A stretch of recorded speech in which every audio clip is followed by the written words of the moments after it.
फाळणीचं मूळ कुठे आहे? फाळणीचं मूळ आहे टिळक, सावरकर आणि गोलवलकरच्या तत्वज्ञानात. कारण आपल्याला स्वातंत्र्य मिळालं तरी देश आनंदी नव्हता. गांधींनी असं म्हटलं होतं की जिनाला प्राईम मिनिस्टर करा पण फाळणी करू नका. त्या गांधींना रात्रंदिवस आता बदनाम केलं जाते. आणि संघाचे लोक काय करत होते त्यावेळी, तर देशात हिंदू मुस्लिम दंगे भडकवत होते आणि जाळपोळ करत होते. हे जाळपोळीचा रिपोर्ट उत्तर प्रदेशच्या मुख्यमंत्र्याला दयाल नावाच्या सेक्रेटरीने दिला आणि त्यांनी सांगितलं की धुमाकू घातलाय गोलवलकरने युपीमध्ये. तेव्हा मुख्यमंत्र्यांनी सांगितलं की त्यांना कुठे ते शोधा आणि त्यांना समजून सांगितलं की युपी सोडा.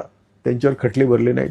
त्यांनी अनेक दंगली केल्या. म्हणजे तिथून जे सुरुवात होते RSS विरुद्ध सॉफ्ट राहायचं. म्हणून सरदार पटेलांनी महात्मा गांधीच्या खुनानंतर असं म्हटलं होतं की हे गद्दार आहेत, हे देशाचं वाटोळं करणार आहेत, म्हणून यांच्यावर बंदी आणली पाहिजे. ही बंदी आणल्यानंतर नेहरू असं म्हटले की आपण लोकशाही राज्य आहोत, लोकशाही देश आहे आपला, त्यांचाही फार मोठा समाज त्यांच्या मागे आहे हिंदू, त्यामुळे आपण असं करणं बरं नाही. सुभाषचंद्र बोस, भगतसिंग, राजगुरू आणि आंबेडकर, नेहरू सगळ्यांनी यांना गद्दार म्हटलेलं आहे.